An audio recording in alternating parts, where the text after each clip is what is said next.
Hello बच्चों, let's read the question. The question says, assume each reaction is carried out in an open container for which reaction will delta H is equal to delta A.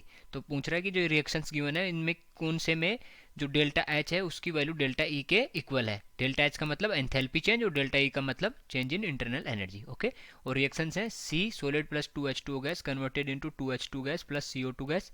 B है PaCl5 gas plus converted into PCl3 gas plus Cl2 gas. 2CO gas plus O2 gas converted into 2CO2 gas. और D है last है H2 gas plus Br2 gas convert होकर क्या बना रहा है 2HBr gas. Okay, तो देखते हैं कि कौन सी में जो डेल्टा H की वैल्यू डेल्टा E के इक्वल है. तो सबसे पहले लिखेंगे इस क्वेश्चन का की कॉन्सेप्ट. और इस क्वेश्चन का की कॉन्सेप्ट क्या हो जाएगा? रिलेशनशिप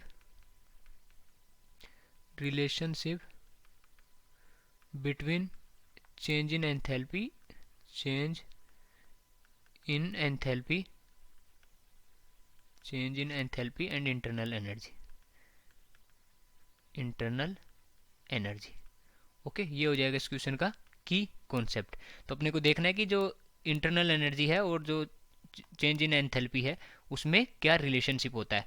ओके, तो we know that delta H is equal to क्या होता है delta U plus delta PV. Okay, ये होता है delta H is equal to delta U plus delta PV. और यहाँ पर डेल्टा है change in enthalpy, change in internal energy, और यहाँ पर ये क्या है P प्रेशर है और V वॉल्यूम है. ओके, और जो अगर केमिकल चेंज और जो फिजिकल चेंज है उसके लिए लिखें बट फॉर ए फिजिकल और केमिकल चेंज, फिजिकल और केमिकल चेंज. ओके, जो फिजिकल चेंज और केमिकल चेंज होता है उसके लिए क्या रिलेशनशिप होता है, वो होता है delta H is equal to delta U plus जो डेल्टा PV है, PV इज इक्वल टू क्या आता है NRT.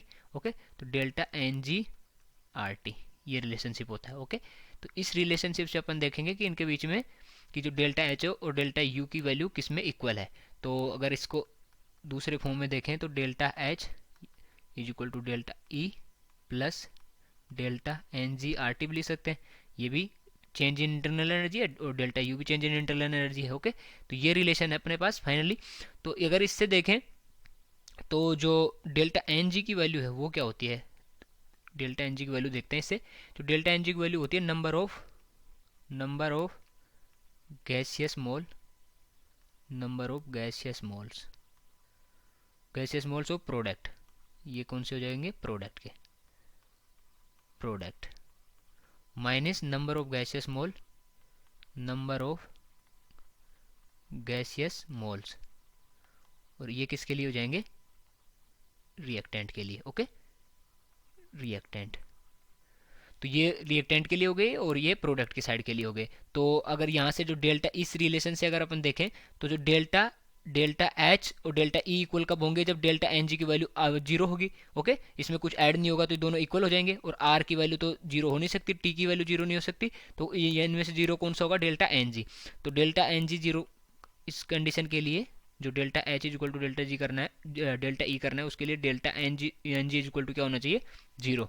ओके, तो यहाँ से देखें कि डेल्टा Ng किसके लिए 0 है. तो चारों रिएक्शंस को देखते हैं.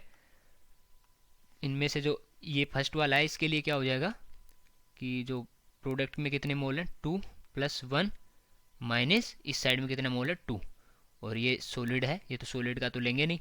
ओके, तो ये हो जाएगा 1. ओके, इसके लिए डेल्टा Ng हो जाएगा 1.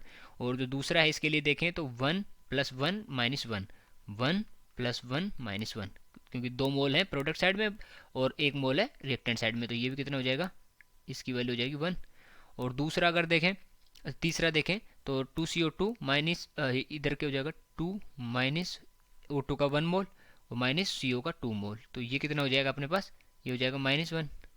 और जो लास्ट वाला है इसका देखें तो ये इधर 2 मोल है और ये -1 इज इक्वल टू 0.